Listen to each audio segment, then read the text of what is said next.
Iran's provocations escalate. Democrats compete for attention. And yes, I will indeed review Game of Thrones. I'm Ben Shapiro. This is The Ben Shapiro Show.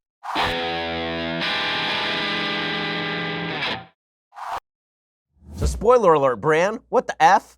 Okay, well, we'll get to all that later on in the show. I don't want to talk politics. I just want to do an hour on that final Game of Thrones episode. So later in the show, we will do a full hour on that Game of Thrones final episode. But first, we're never going to agree on everything. I think we can all agree that Bran should not have been king. But I think we can all agree on something else, too. We could all use more sleep. Getting a great night's sleep is easier and more affordable than you think. You don't need a new expensive mattress or sleeping pills. You just need to change your sheets. That's why you should check out Boll & Branch. Everything Boll & Branch makes, from bedding to blankets, is made from pure 100% organic cotton, which means they start out super soft. They get even softer over time. You buy it directly from them, so you're essentially paying wholesale prices. Luxury sheets, those can cost up to $1,000 in the store, but Boll & Branch sheets are only a couple of $100. Everyone who tries Boll & Branch sheets loves them. Shipping is free. You can try them for 30 nights.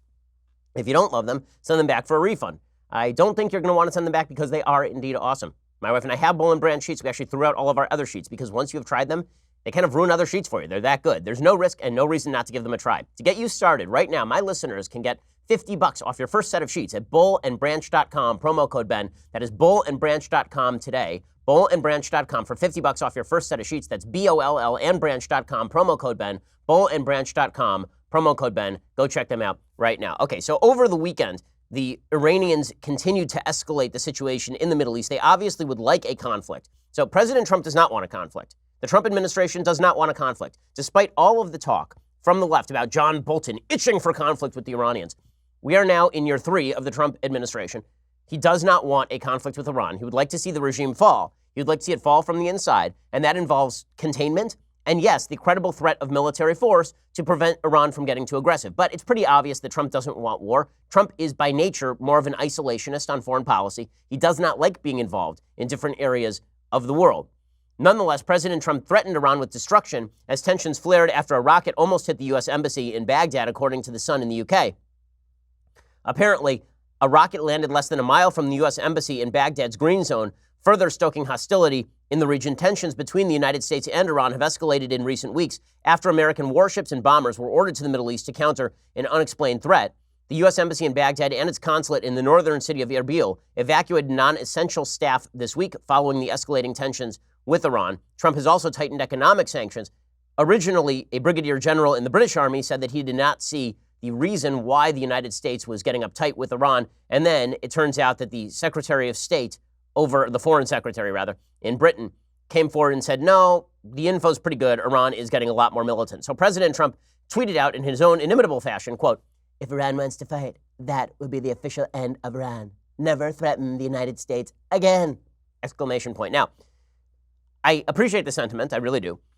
I also will note that President Trump used exactly the same sort of language with regard to North Korea before he then had his much ballyhooed summit with Kim Jong-un, which resulted in approximately nothing. It resulted in the North Koreans continuing to develop their technology. It resulted in the North Koreans being elevated on the world stage. So taking President Trump's Twitter account at face value is always a mistake. President Trump fulminates on his Twitter account. He says bloviating things on his Twitter account. I think it would be good if the Iranian regime understands that if they cross a line, we will end them. And the truth is we would end them. They could do us damage because they have terror cells all around the world. They could do us damage because there are American allies within striking distance of Iranian missiles. But if they were to go to full-scale war with the United States, that war lasts not particularly long because the fact is the U.S. military is the greatest fighting force ever assembled in the history of mankind, and Iran is a second-rate military force despite the large size of the Iran Revolutionary Guard Corps. Nonetheless, it is obvious that President Trump does not want war with Iran. General David Petraeus, who's not exactly a friend of the administration, he came out on ABC this week. He said, no, Trump is not interested in war, and this is obviously true. Frankly, it's pretty clear that he doesn't want to go to war with Iran. He's not after regime change. He's after what Secretary Pompeo has announced as the objective, which is regime behavior change. Iran is a country that has a population that is 3 times the size of Iraq when we invaded it, and a landmass that is 3 to 4 times the size of Iraq as well. And I think any thoughts about invading Iran, again, rightly, the president has shelved those, I think. Okay, so Petraeus is, of course, correct about this. Now, the way the media are treating this is that Trump is right on the verge of launching war in Iran. This is going to be a wag the dog scenario. Yeah, except Trump hasn't built any support for that. Look at the poll numbers. This would not be a popular move. There's nobody on the right who's in favor of a war with Iran at this point. Legitimately, no one. John Bolton is not in favor of war with Iran. I don't know a single person in conservative circles who's interested in war with Iran at this point, including the most quote-unquote neocon forces inside the conservative movement. So I don't know where this narrative is coming from, that Trump is desperate for a war with Iran. In reality, Iran is desperate for some sort of military conflict short of complete war with the United States, because they're trying to shore up their flailing economy. They're trying to create a rally round the flag effect in Iran. There have been running protests for months there thanks to economic shortages. That's been largely ignored by the world media, mainly because the media do not have great access to what is going on in Iran. But the media in the West are creating this narrative that Trump is desperate for war, that Trump is trying to do a George W. Bush circa 2003 with regard to Iraq. Again, there is no evidence of that whatsoever. Now, meanwhile, over the weekend, a lot of controversy broke out because Justin Amash, who is a congressperson from Michigan, Republican congressperson, very libertarian, he's been a guest on our radio show. Justin Amash tweeted this out over the weekend, quote, "Here are my principal conclusions." This is after reading the Mueller report. 1, Attorney General Barr has deliberately misrepresented Mueller's report. Now, again, I don't think there's any evidence for that at all. I'm going to analyze these one by one. I don't think there's any evidence for this at all, that Barr has deliberately misrepresented Mueller's report. We can all see the report. Barr gave the bottom line conclusions in the Mueller report. Mueller's people themselves acknowledged that those conclusions were accurate. They just didn't like the characterization. They thought that Barr should have originally laid out all of the evidence in his original letter, when Barr basically just said, look, my job as Attorney General is not to make a case against somebody we are not prosecuting. My job as the Attorney General is to say whether or not the person is being prosecuted. Justin Amash also claimed that President Trump has engaged in impeachable conduct. He then does not name what exactly the impeachable conduct is. Now, here's the truth about impeachment. Impeachment is, of course, a political standard. It is not, in fact, a legal standard. So you can impeach anybody for virtually any reason. High crimes and misdemeanors does not have any legal definition. In other words, if Congress were to impeach the president, he can't then appeal to the Supreme Court and say, well, Congress deliberately misinterpreted high crimes and misdemeanors. The impeachment is no good. Congress can do whatever it wants right there. So numbers 1 and 2, he has 4 points that he makes in this tweet that got all sorts of attention because he's a Republican, saying that Trump is impeachable. So point number 1 that he makes is that Barr deliberately misrepresented Mueller's report. I see no evidence of this. Point number 2, Trump has engaged in impeachable conduct. Well, it depends on your definition of impeachable conduct, I suppose, but I don't see anything that he did that is quote-unquote impeachable. I see stuff that's bad. I see that President Trump did stuff that is embarrassing for him. I see that President Trump fulminates in a way that is unbecoming of the office. But is that impeachable? He didn't commit obstruction of justice, according to Mueller himself. He didn't actually engage in any collusion with the Russians. So what exactly is impeachable as opposed to just embarrassing bad conduct? 3, this is Amash's third point, partisanship has eroded our system of checks and balances. Well, that part is obviously true, but that's been true for a very long time. I mean, Eric Holder was acting, in his own words, as President Obama's wingman. So that is nothing new. Partisanship has, of course, eroded our system of checks and balances. Congress no longer holds the president to account if he's a member of their own party. And if the president is not a member of their own party, then people are interested in endless investigations, even if those investigations result in nothing. And finally, Amash says few members of Congress have read the report. That obviously is true as well. The media ran with this because Amash is, of course, a libertarian-leaning Republican in Michigan. He's in a very tightly contested race in Michigan. He's the most likely Republican to be ousted in a primary at this point. As a general rule, I really like Justin Amash. Representative Amash, his perspective on the role of government, I think, is quite correct. He and I have similar views on the role of government and the libertarian nature of government. With that said, Amash, I think, is off base here. He then completes his tweets by suggesting, contrary to Barr's portrayal, Mueller's report reveals that President Trump engaged in specific actions and a pattern of behavior that meet the threshold for impeachment. But that's not what Barr ruled, right? Barr didn't say anything about impeachment. Barr just said that there is nothing that is criminally prosecutable. Barr's letter and his statements go to that. The AG's job is not to determine whether something is impeachable or not. That's Congress's job. Well, the press have had a field day with Amash's tweets. Politico ran a long article about the bravery of Justin Amash for coming out and saying this. Again, if I thought that Amash were correct, I would think that it's brave. It's certainly brave to the extent that he's running against the prevailing winds inside his own party, but brave is not the same thing as correct. And in this particular case, I don't see that he is exactly correct here. According to Politico, in recent days, more rank-and-file Democrats have said they support initiating impeachment proceedings against the president. Speaker Nancy Pelosi and most Democratic leaders and committee chairs have resisted those calls, citing their ongoing investigations into the president's alleged conduct. The House Judiciary Committee, for example, is investigating Trump for allegations of obstruction of justice and abuses of power. Now, that is the most telling thing. The Democrats are really not all that interested in impeaching President Trump because they don't believe they have solid enough grounds with the American public to push for impeachment. They are afraid of the backlash should that happen. So when Amash says that Trump has engaged in impeachable conduct, the Democrats don't think so. The Democrats don't think so. And because the Democrats don't think so, it's interesting that Amash is arguing that extreme partisanship is undercutting the case for impeachment. I think that if extreme partisanship were to cut in favor of anything, it would cut in favor of impeachment. In a statement on Saturday, Republican National Committee Chairwoman Ronna McDaniel slammed Amash for, quote, parroting the Democrats' talking points on Russia. McDaniel didn't explicitly endorse a GOP primary challenge to Amash in 2020, but noted that voters in Amash's district strongly support this president. Now, Amash does have a rival who is running in the primary and is campaigning in front of giant Trump flags. So it's pretty obvious this person knows where his bread is buttered with regard to the Republican base. President Trump himself fired back on Amash. I'll get to that in just 1 second. First, it is spring, the time of year when seeds grow into flowers and you grow up, financially at least. Your family needs protection if something should happen to you. That means you need life insurance. Thankfully, Policy Genius makes it easy to get that financial security without the growing pains. Policy Genius is the easy way to buy life insurance online. In just 2 minutes, you can compare quotes from top insurers and find your best price. Once you apply, the Policy Genius team will handle all the paperwork and the red tape. No commissions, no hidden fees, just financial protection and peace of mind, no strings attached. Policy Genius doesn't just do life insurance. They also make it easy to compare and buy home insurance, auto insurance, disability insurance. So, the next time you stop to smell the roses, pull out that phone, head on over to PolicyGenius.com. Policy Genius. Spring is here. Kick it off by nipping life insurance in the bud. Be a responsible adult. I know it's a part of adulting. They've turned it into a verb. A part of adulting is ensuring that you have taken care of your family if, God forbid, something should happen to you. I know it's depressing to think about, but once you get that life insurance taken care of, you don't have to worry about it again. At least your death won't destroy your family financially if you got life insurance. Go check them out right now. Policy Genius, and they have all sorts of insurance in other areas as well. PolicyGenius.com. Go check them out right now. So President Trump lashed back at Amash via Twitter.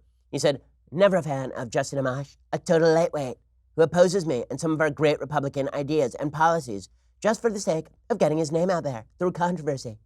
If he actually read the biased Mueller report composed by 18 angry Dems who hated Trump, he would see it was nevertheless strong on no collusion and, ultimately, no obstruction. Anyway, how do you obstruct when there's no crime? And in fact, the crimes were committed by the other side. Justin is a loser who sadly plays right into our opponent's hands. So obviously, President Trump is taking it personally. When President Trump uses a couple of key terms, you know he's taking it personally. Lightweight and loser. When he calls someone a lightweight, that means the president is taking it personally. And by the way, I don't blame the president for taking it personally. Do I think it's good strategy to attack Amash here? No, you should just say, Justin Amash is entitled to his opinion. Obviously, I think he is misreading the report. And then if you want to encourage a primary challenge, you quietly do that. Nonetheless, the fact that Trump is angry about this, President Trump is feeling the pressure. There's just no question that President Trump is feeling the pressure. And it's not helping that there are people like Mitt Romney. Romney is out there saying Amash is brave. He disagrees with Amash, but Amash is brave. A statement with which I generally agree, but there's a general perception that Romney himself is much more comfortable attacking people on the right than people on the left. Here's Mitt Romney basically quasi-supporting Amash here. My own view is that Justin Amash has reached a different conclusion than I have. I respect him. I think it's a courageous statement. But I believe that to make a case for obstruction of justice, you just don't have the elements that are evidenced in this document. And I also believe that an impeachment call is not only something that relates to the law, but also considers practicality and politics. And the American people just aren't there. And I think those that are considering impeachment have to look also at the jury, which would be the Senate. The Senate is certainly not there either. Okay, Romney is right about all of the last part of it. The problem is that the people who are expressing sympathy for Amash as a general rule are people who the Republican base does not trust, and Mitt Romney is one of those people, unfortunately. Okay, in just a second, we're going to get to the real reason that President Trump is, I think, on edge. And the real reason he is on edge is because the president is running a very tough reelect race. The fact is the polls are not cutting in his favor in places like Michigan and Pennsylvania and Wisconsin. President Trump has solidified Ohio. He has not solidified Florida. If the economy goes south at all, not only does the president lose re-election, the president loses re-election pretty handily. I mean, I hate to be the bearer of bad tidings here, but the fact is that the polls are just not good for the president at this point. He has to bet on the Democrats destroying themselves. And this is why most Democrats at this point, or at least a plurality of Democrats, are looking to Joe Biden. The reason they're looking to Biden is because they think that Biden is moderate enough to win a state like Florida and take Pennsylvania away from Trump and take Wisconsin away from Trump and take Michigan away from Trump. And by the way, that is what the polls show at this point in time. Now, listen, we're a year and a half out. A lot can happen. Joe Biden could fall apart at the seams. He has before in presidential races. And the fact is that the Democratic Party is increasingly a radical party. Representative Pramila Jayapal, and she came out over the weekend and she described the Democratic Party. And the fact is that the Democratic Party's policies are well to the left of mainstream America. I think the party's response is going to be strong, and hopefully you've seen that it's strong across the board. Personally, I do think that there should be a set of core democratic ideals that we all agree to, and that you can't say you're a Democrat if you're against immigrants, if you're against abortion, if you're against gay marriage and LGBTQ rights. I'm not sure what it means to be a Democrat if all of those things are true. Okay, so basically, Jayapal, who's a congresswoman from Washington, all Democrats are pro-illegal immigration, all of them are pro-abortion, all of them are pro-gay marriage, all of them are pro-LGBT rights, which I assume would include the so-called Equality Act, which has passed the Democratic House and is an act so radical that many advocates of things like same-sex marriage are still looking at this and saying this violates core constitutional freedoms. It basically forces everyone in the country who is religious to knuckle under to the social left. The Democratic program is well to the left of the general public. So the Democrats instead are seeking to present the most palatable face. And that really looks like Joe Biden right now, because Joe Biden is widely considered the not only most known Democrat, but also the guy that most Americans are kind of comfortable with. It's hard to find a lot of Americans who have tremendous amounts of ire or disdain for Joe Biden. At worst, they think that he's kind of a dunderhead. But there are not a lot of Republicans who are motivated by Joe Biden to go out there in the same way that they were motivated by Hillary Clinton, who they saw as a really nefarious character. Biden, thus, is making a pretty generic Democratic argument for why he ought to be president right now. He is fibbing all the while doing it. He is, in fact, a demagogue. I mean, this is a guy who, again, back in 2012, suggested that black people were going to be put back in chains by Mitt Romney, of all humans. But over the weekend, he was out there campaigning, and he's doing the moderate thing. He says, listen, we don't need to be angry. Our politics is too angry. I will remind you that last week at a rally, a woman got up and said to him that she believes that Donald Trump stole the election and effectively was a tool of Russia, and Biden said, maybe you should be my running mate. So much for no anger in politics. Here's Joe Biden doing that routine, though. I know some of the really smart folks say Democrats don't want to hear about unity. They say Democrats are so angry that the angrier a candidate can be, the better chance he or she has to win the Democratic nomination. Well, I don't believe it. I really don't. I believe Democrats want to unify this nation. That's what our party's always been about. If the American people want a president to add to our division, lead with a clenched fist, a closed hand, a hard heart, to demonize your opponent, to spew hatred, they don't need me. They've got President Donald Trump. Okay, well, the fact is that Barack Obama did run with a closed fist and a hard heart. He was quite cruel to his political opponents throughout his presidency. He was constantly suggesting that his political opponents were motivated by racism and greed. Joe Biden did a lot of the same sort of stuff. Nonetheless, this is the face that Democrats are going to try to present. And here's the thing. A lot of people are saying Joe Biden is running Hillary Clinton's campaign. And to a certain extent, he is. The difference is that Joe Biden is not Hillary Clinton. You can run an identical campaign, but the face that you present to the public makes a huge, huge difference. Now, Biden is also making the case that President Trump's economy is an inherited economy. It's the Obama economy. Now, there is some truth to that in the sense that the stock market did grow consistently from 2009 to 2016. There is a bit of lack of truth in the sense that the economy of the United States was growing in the slowest recovery in the history of the United States, and then Trump took office, and correlation does not always equal causation, but the economy has dramatically accelerated under President Trump in terms of quarter-to-quarter GDP growth. Here is Joe Biden, though, saying that Donald Trump inherited all the good stuff. I know President Trump likes to take credit for the economy and the economic growth and the low unemployment numbers, but just look at the facts, not the alternative facts. President Trump inherited an economy from Obama-Biden administration that was given to him, just like he inherited everything else in his life. Okay, so this is the case that Joe Biden is obviously going to be making. Now, as I say, the Democratic Party platform is way out to the left. Joe Biden simply puts a palatable face on that Democratic Party platform. And it's interesting because President Trump is really trying desperately not to be drawn into some of the most politically polarizing fights. So over the weekend, President Trump was asked, for example, about Pete Buttigieg and his gay marriage. And Trump said, there are a lot of people in my own party who oppose same-sex marriage. I'm not one of those people. I think it's great. So that's Trump trying to defang that particular argument from the left. He did the same thing on abortion. Over the weekend, President Trump suggested that Alabama's abortion law was effectively too strict. The president tweeted out that he was strategically against it. And I think, as I said last week, that there's a case to be made that the Alabama abortion law, while morally correct, is a strategic mistake in the sense that it is highly, highly unlikely that the Supreme Court is ready to strike down Roe versus Wade. Still, the fact that President Trump is attempting to kind of elide the issue shows that President Trump is also trying to run for that moderate middle.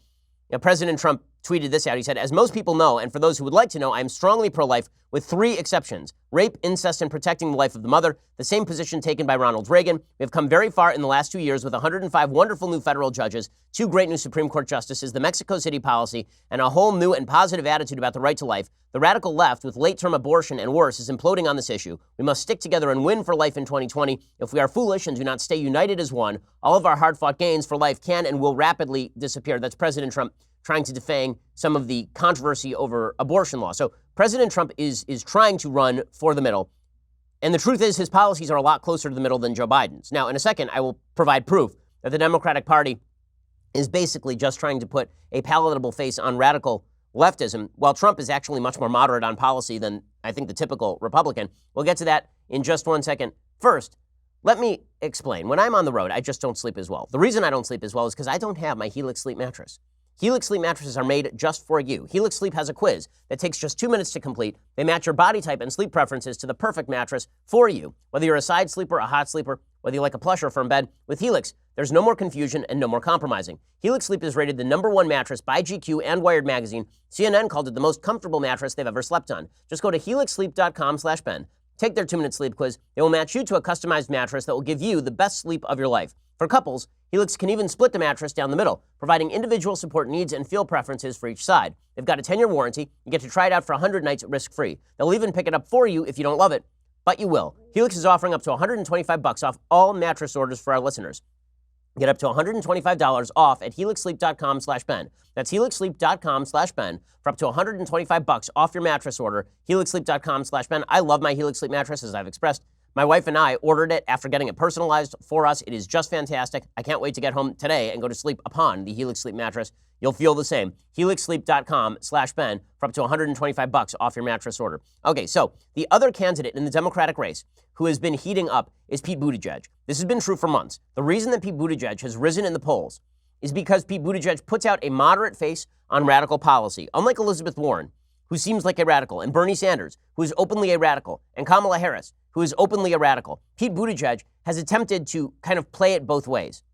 He's the best politician in this race on the Democratic side, including Joe Biden. I mean, he's coming out of nowhere in South Bend, Indiana, with effectively no real record to run on.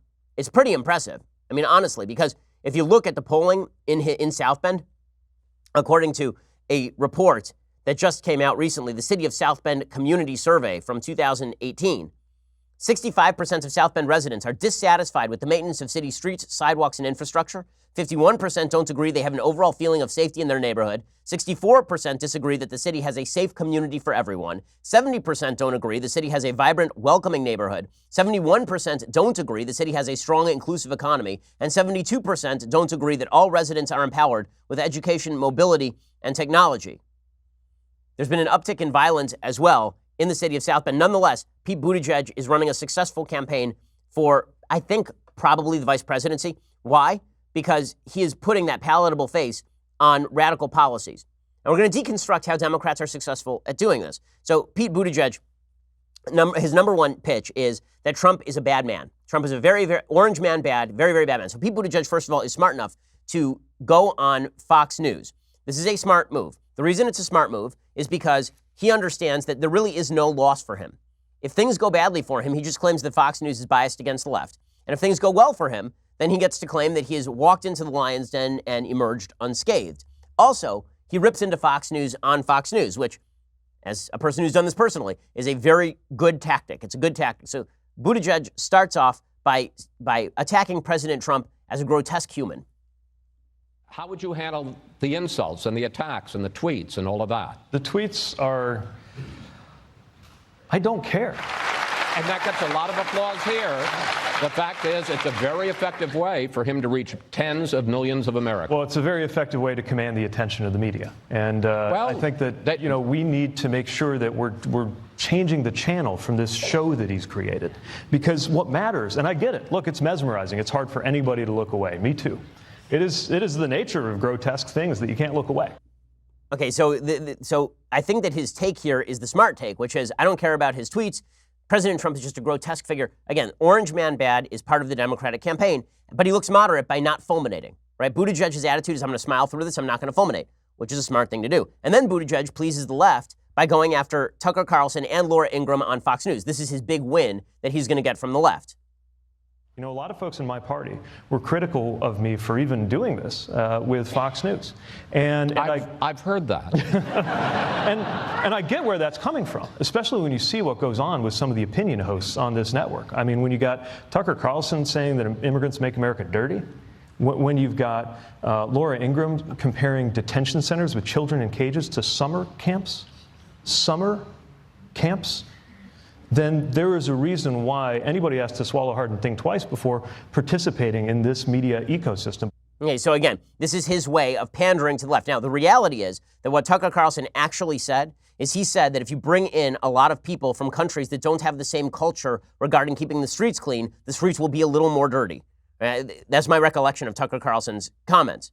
I don't think they're wonderful comments, but I also don't think that Buttigieg is being accurate in his characterization. And as far as Laura Ingraham, again, I don't think they're wonderful comments when she is comparing detention centers to summer camps. But my recollection of that is that what she is discussing is that people actually are being treated pretty humanely in detention centers, which is generally a true story. Okay, nonetheless, Buttigieg wins some points with the left for saying all of that sort of stuff. And because he is coming off as moderate, because of the way he expresses himself as a moderate, he's able to get away with pushing very extreme policies. This is the Democratic plan for 2020, is to push extraordinarily radical policies, but pretend that you are not radical by acting moderate. So here's Pete Buttigieg on abortion. He's asked about whether abortions should be restricted, and he basically says no, there should be no restrictions on abortion, but after all, he's saying it in nice tone, so I guess he's a moderate now.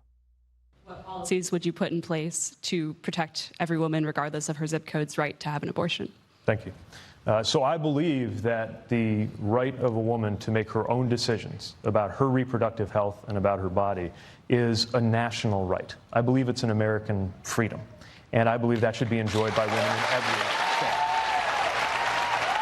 Now, it's funny because a lot of people are pointing out that he's getting a big ovation in the Fox News studios. That's because the people who are going to the Fox News town hall with Pete Buttigieg are not rabid right-wingers. They're fans of Pete Buttigieg. Bernie Sanders also got big ovations while he was on Fox News. Then Buttigieg was asked specifically about third trimester abortions.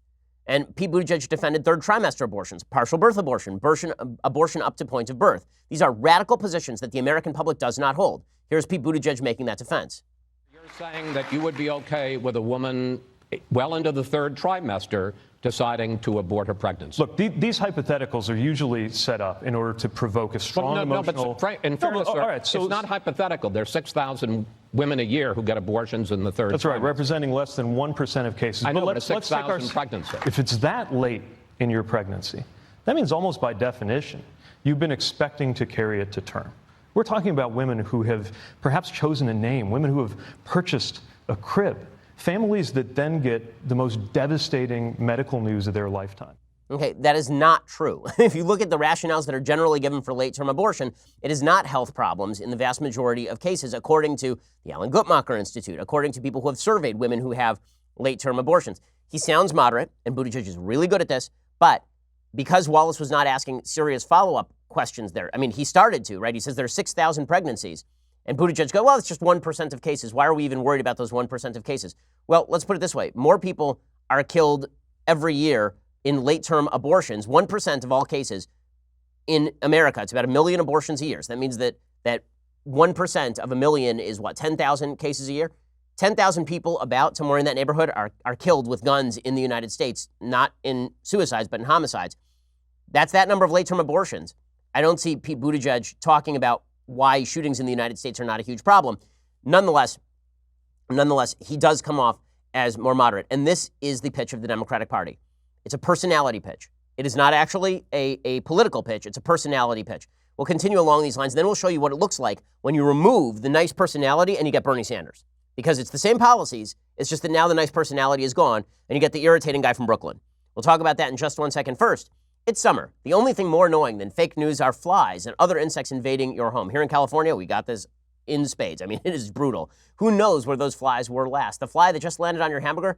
Well, that could have been anywhere, from another piece of food to, well, just think about it, or don't, because it's disgusting. So, we would like to thank our sponsors over at Dynatrap. Dynatrap is the leading manufacturer of outdoor mosquito and insect traps. Now they've come up with a solution for indoor pests, the Dynatrap Fly Light. The Dynatrap Fly Light works day and night to attract and trap flies, fruit flies, mosquitoes, other pesky insects. It does really work. I've got a couple of them in my kitchen. It is just fantastic. You don't even notice how many flies are in your kitchen until you realize how many flies are in your kitchen because you have a fly trap there that prevents them from getting into your food. Forget those disgusting fly strips. The Dynatrap Fly Light looks like a subtle night light that plugs into any indoor outlet. I've been using the Dynatrap Fly Light for a couple of years now, actually. It's insane, the number of insects that have been caught that otherwise would be buzzing around my home annoying me. Get yours at Dynatrap.com. That is Dynatrap.com. That's Dynatrap.com. Enter promo code DailyWire, and you receive 15% off any of their products. Dynatrap, the safe, silent, simple solution to household insect control. That is Dynatrap.com. Safe, silent, simple. It's fantastic. Go check them out right now. And again, use promo code DailyWire. Get 15% off any of their products. Okay, in just a second, we'll finish up with Pete Buttigieg's big move on Fox News, and then we'll show you what Buttigieg's agenda looks like when it is expressed by somebody who is not Pete Buttigieg. Presentation is everything in presidential politics. We'll get to that in a second. First, you have to go over to dailywire.com and subscribe. For $9.99 a month, you can subscribe to dailywire.com. When you do, the rest of the show live, 2 additional hours every day of the show, which is a fantastic deal. You get to be behind the paywall with me, so you can watch it live, like watch it, not just listen to it. Also, you can email me in the mailbag. I will answer your questions, all sorts of goodies. We do the conversation. We do Daily Wire Backstage. You get your Sunday special on Saturday, a day early. You get extra content with the Sunday special guest, all sorts of goodies. All you have to do is go to dailywire.com, and when you spend $99 a year, which is cheaper than the monthly, and you get the Leftist Tears Hot or Cold Tumbler, you receive the greatest of all beverage vessels for just $99 a year. It does make a fantastic Father's Day gift. Father's Day is coming up, June 16th. So go out and get yourself a subscription right now to dailywire.com or get one for Dad. I think he'll appreciate it. Also, make sure that you subscribe over at YouTube or iTunes. Leave us a review. We are the largest, fastest growing conservative podcast and radio show in the nation.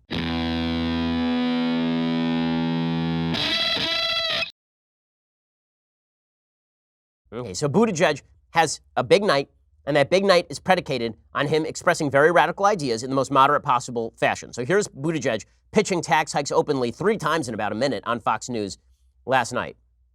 When candidates, Democrats, go out promising, as I think we should, that we're going to have major increases in investment in things like education, health, and infrastructure, we also got to be willing to say where the revenue is going to come from.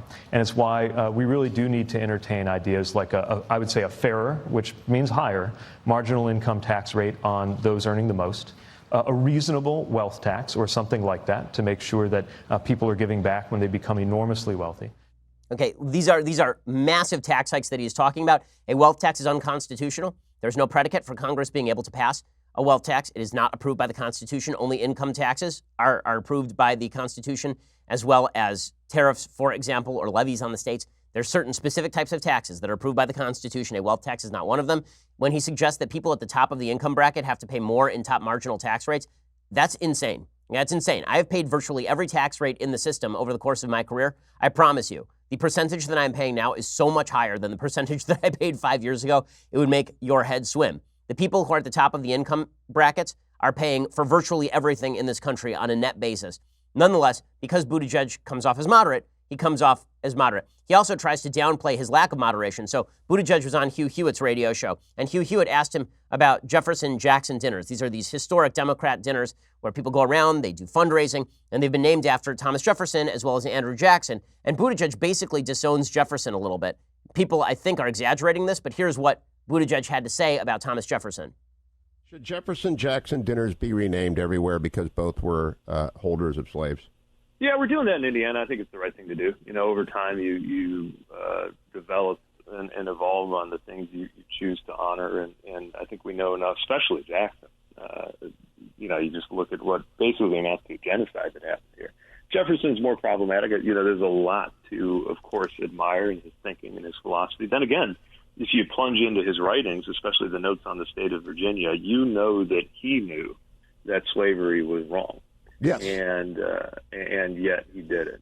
Okay, and then he continued by suggesting that they maybe ought to rename all of these things. He says, over time, you develop and evolve on the things you choose to honor. Naming something after someone confers a lot of honor. Buttigieg tried to walk that back on Fox News because he realizes how radical it sounds to the vast majority of Americans to rename things not after Thomas Jefferson. Here's Buttigieg making that case.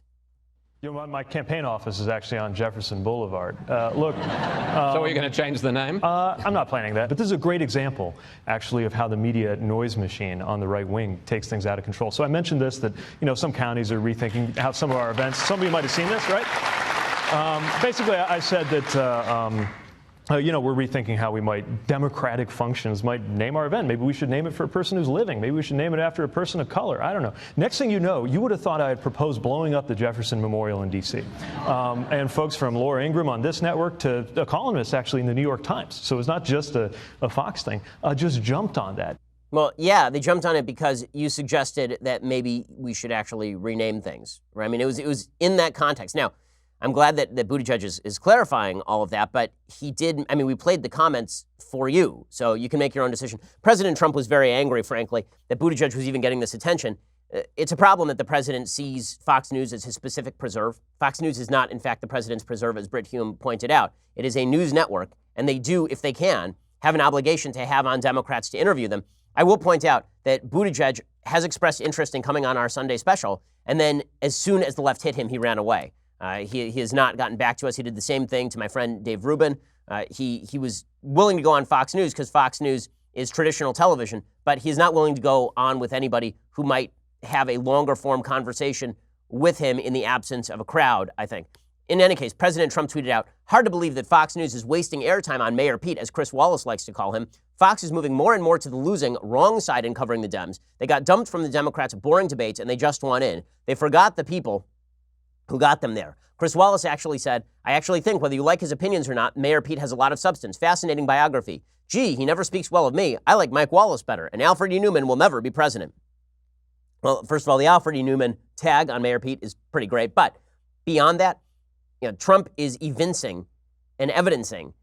He's evidencing a fair bit of disquiet here, and if he's really confident of this election, advice to President Trump, just stop, because this is all going to play out. Democrats are going to savage each other. All you have to do is sit off to the side. You don't need to comment every time you see somebody on the TV who's ripping into you. All you're doing is elevating Pete Buttigieg. Now, as I've been saying, Buttigieg presents an attractive face for Democratic radicalism. In those clips, you heard him effectively argue in favor of late-term abortion, including up to point of birth, in favor of massive wealth tax increases, him attacking other news networks, which is, last I heard when President Trump did it, all of a sudden it was an attack on the press. When Buttigieg does it, then it's just him being brave. But when you strip away the nice face, what you end up with here is Bernie Sanders. Bernie Sanders makes exactly the same points that Pete Buttigieg does on most of these topics. Here's Bernie Sanders over the weekend talking about abortion on NBC News with Chuck Todd. Go Bernie, talk. Do you believe there should be any restrictions on abortion in law? I think that is a decision that is being made, that should be made by the woman and her physician. And I think many of, what people are doing is sadly is creating a political issue out of a medical issue. So the decision about women should be able to control their own body, and those decisions are made by a doctor and the woman. Okay, so again, this is Bernie Sanders repeating the same rote talking points, but they don't sound as attractive coming from Bernie Sanders because he's not as an attractive a candidate. Bernie Sanders, by the way, over the weekend also suggested that baseball players make too much money. You know, when folks on the right say that folks on the left sound like economic fascists, like they want to control every aspect of your economic life, this would be the reason why. Listen to how Bernie Sanders describes baseball players being paid. It's pretty amazing. So if we are a nation that can provide contracts to baseball players for hundreds of millions of dollars, don't tell me we cannot pay teachers in this country the kind of wages and salaries they deserve. The government does not pay baseball players, okay? And the government is not the nation. We pay baseball players because we are willing. When teachers can draw 40,000 paying customers, then they will get paid like baseball players. That's not the way this works. There are lots and lots of teachers who are capable of teaching third grade. There are only a couple of people on planet Earth who are capable of hitting a 100-mile-per-hour baseball and entertaining millions of people.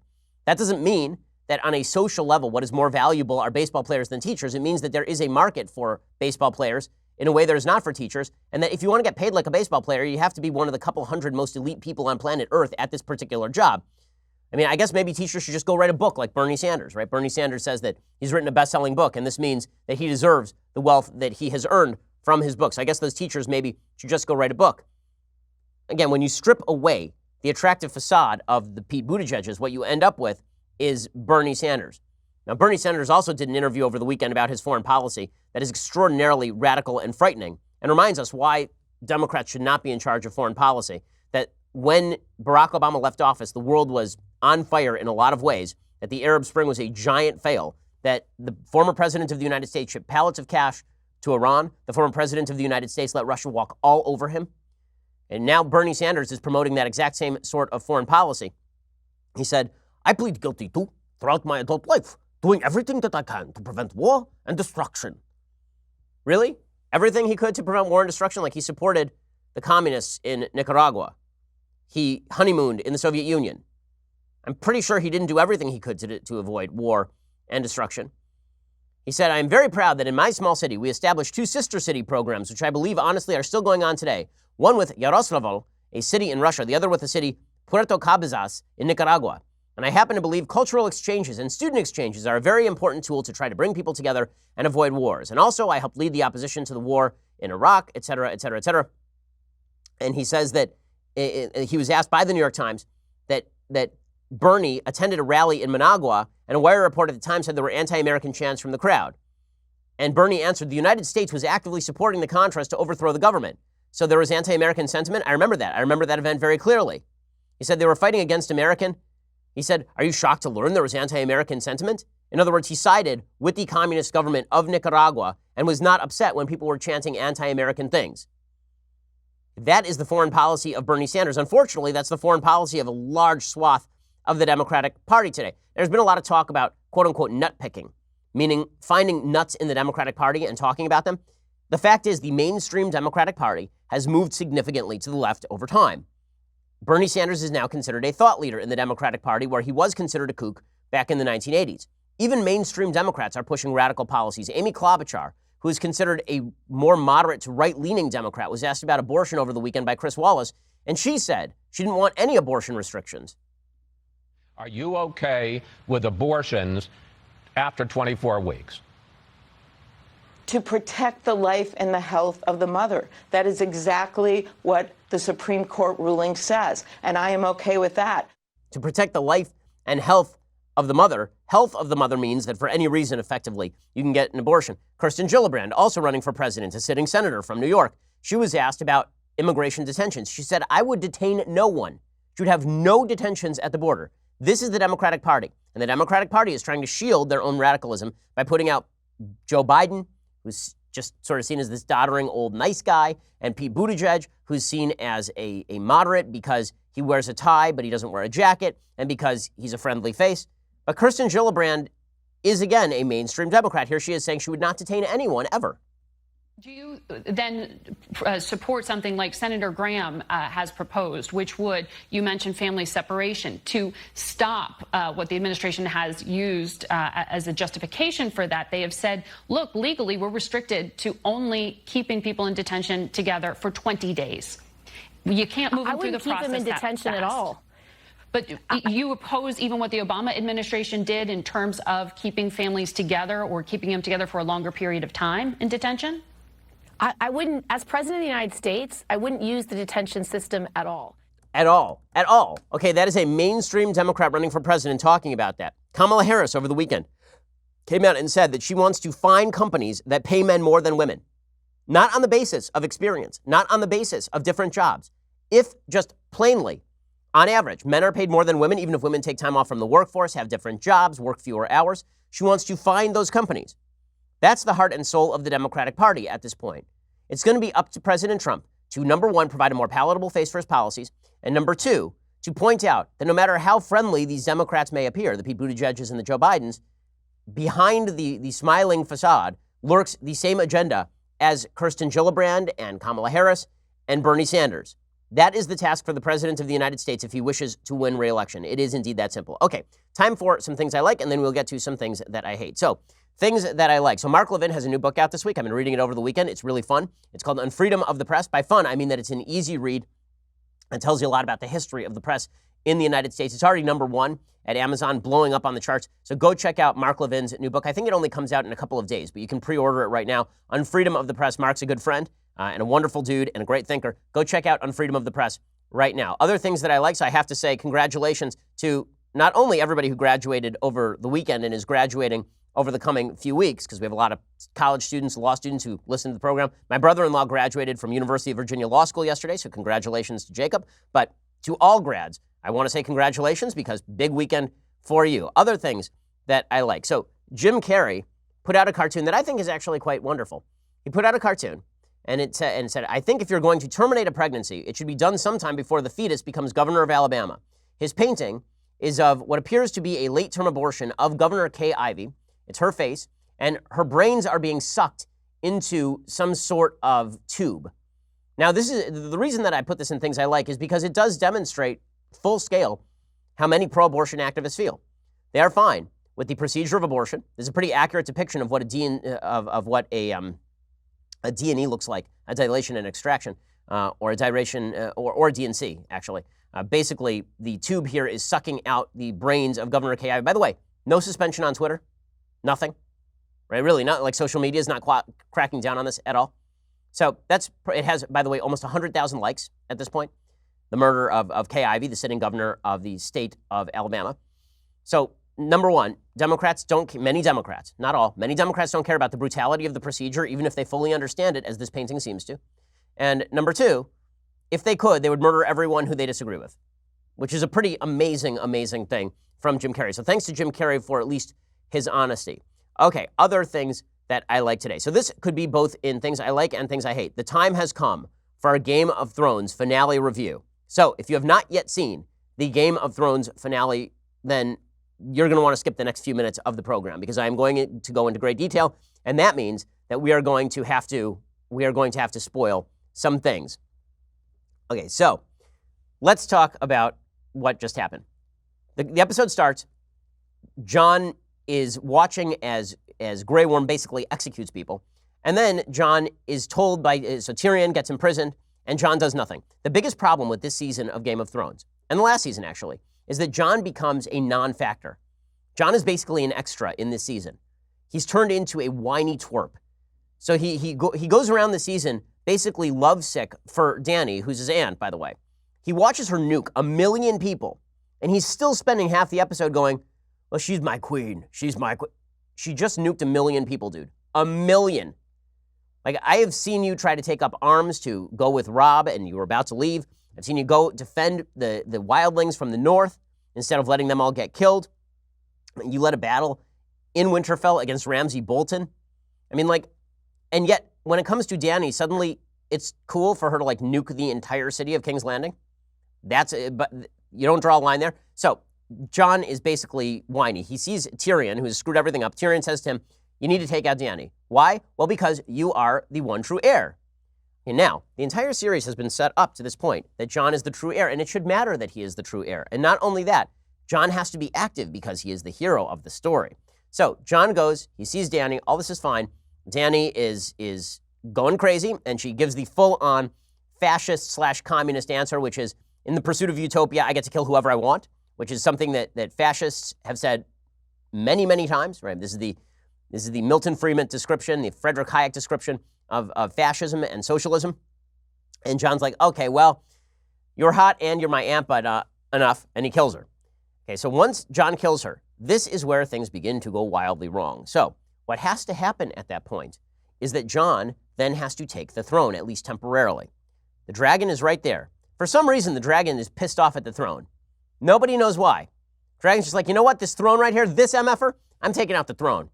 And he just blowtorches the throne, the dragon. You're like, well, that's weird. Don't know why the dragon is doing that. And the dragon won't attack Jon, obviously, because he's Targaryen. But the question is, what happens next? Because the next thing you see, you flash forward to 3 weeks later and Jon is in prison. This makes no sense. Grey Worm has just executed half the city.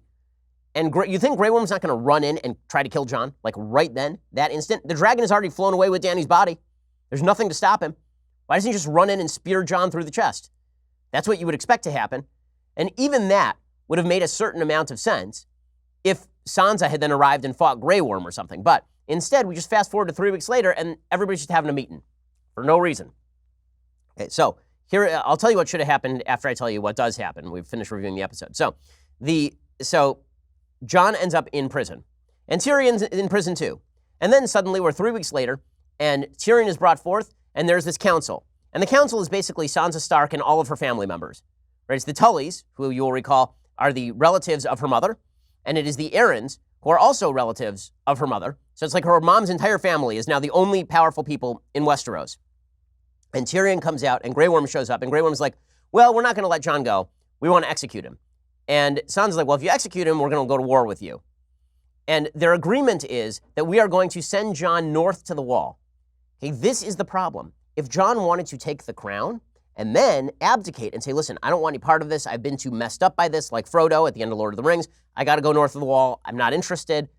That would make some sense. He is the rightful heir. Instead, he's getting negotiated over by Grey Worm, who is at best a secondary character, and Sansa Stark, who ends up ruling the North for no... Okay, so we'll get to what should have happened, as I say, in a second. So there's this council, and the council's all sitting there, and they're like, oh, who should we make the king?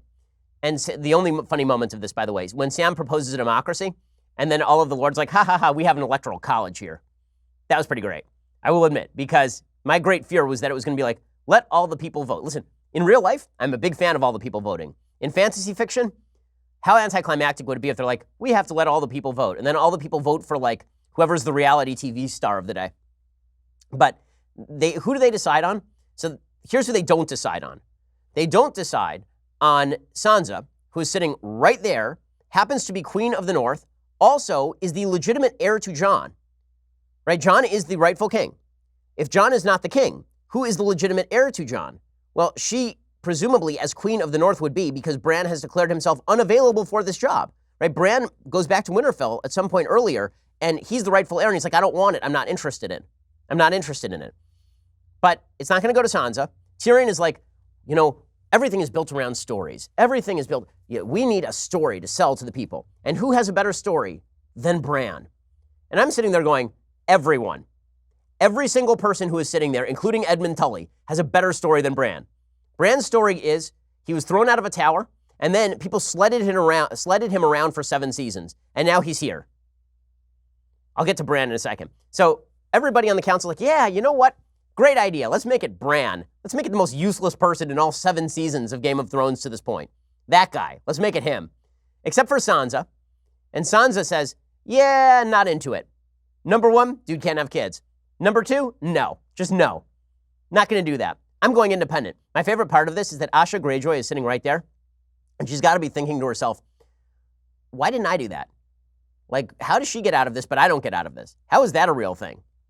And everybody else says, yeah, let's make it Bran for no reason at all. Not Arya, who has killed the Night King, learned to shapeshift, is a member of the Stark family who is not the Three-Eyed Raven. Not her. Not Sansa, who runs a kingdom up north.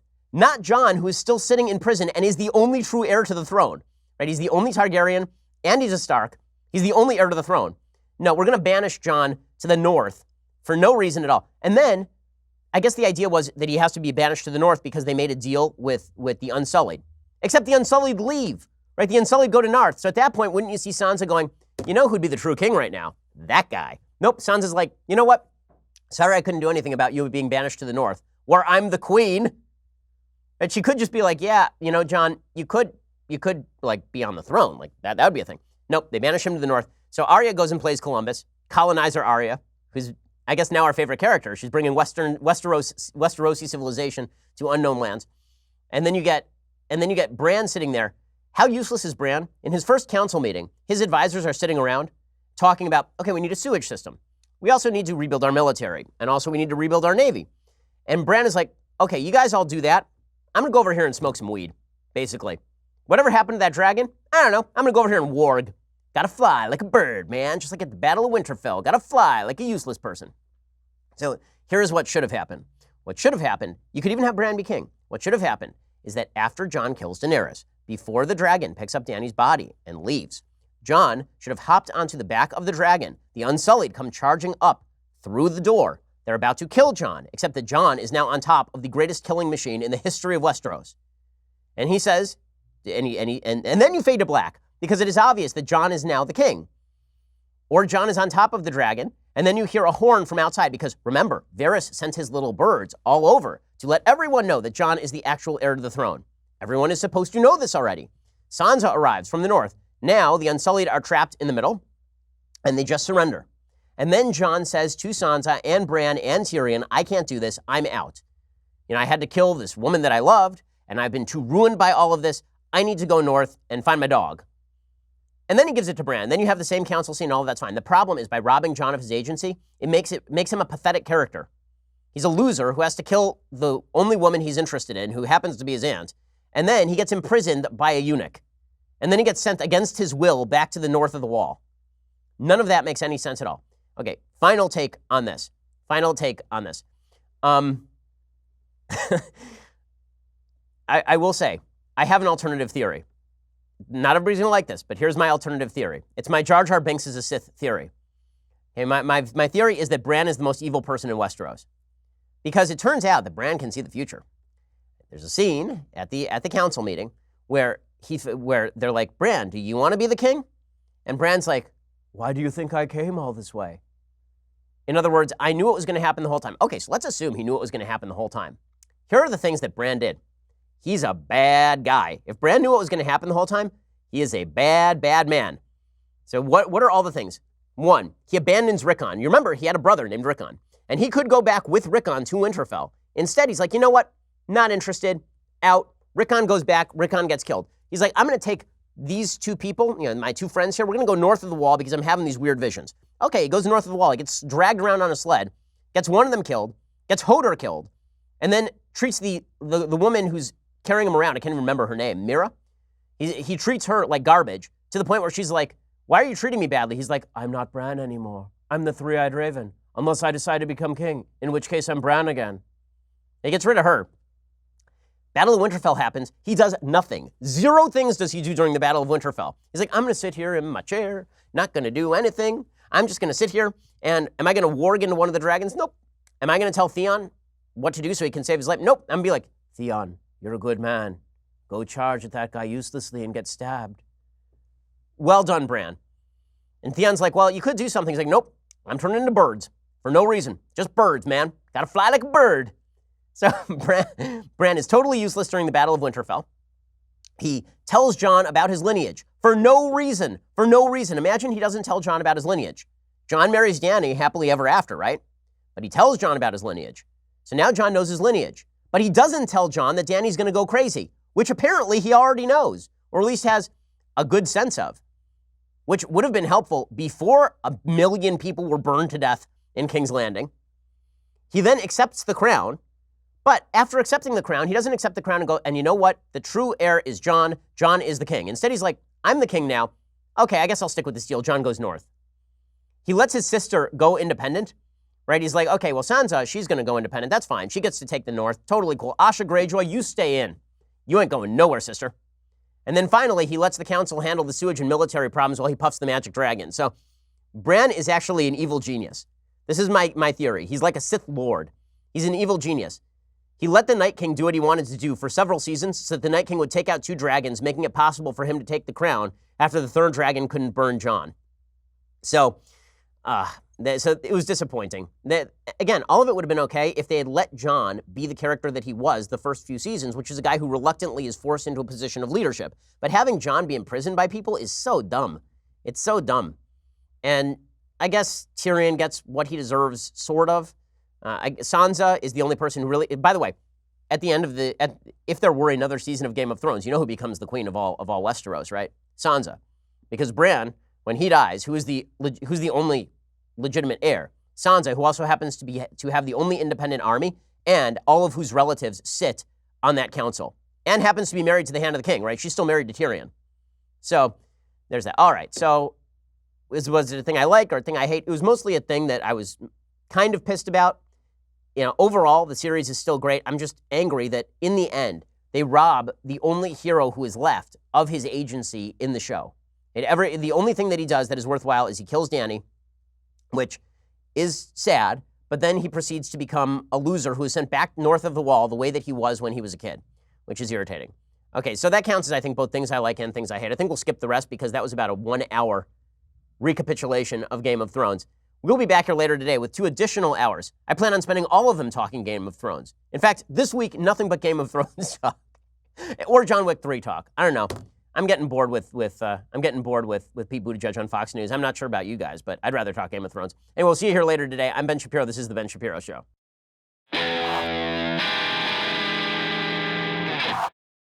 This is The Ben Shapiro Show. Executive producer Jeremy Boring. Senior producer Jonathan Hay. Our supervising producer is Mathis Glover. And our technical producer is Austin Stevens. Edited by Adam Sayevitz. Audio is mixed by Mike Caromina. Hair and makeup is by Jesua Olvera. Production assistant Nick Sheehan. The Ben Shapiro Show is a Daily Wire production. Copyright Daily Wire 2019.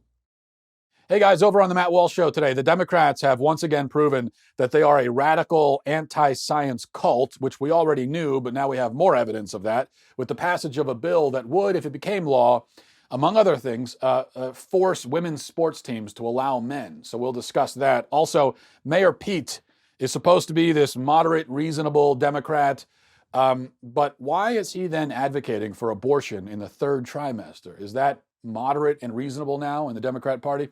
We'll talk about that and other things today on the Matt Walsh Show.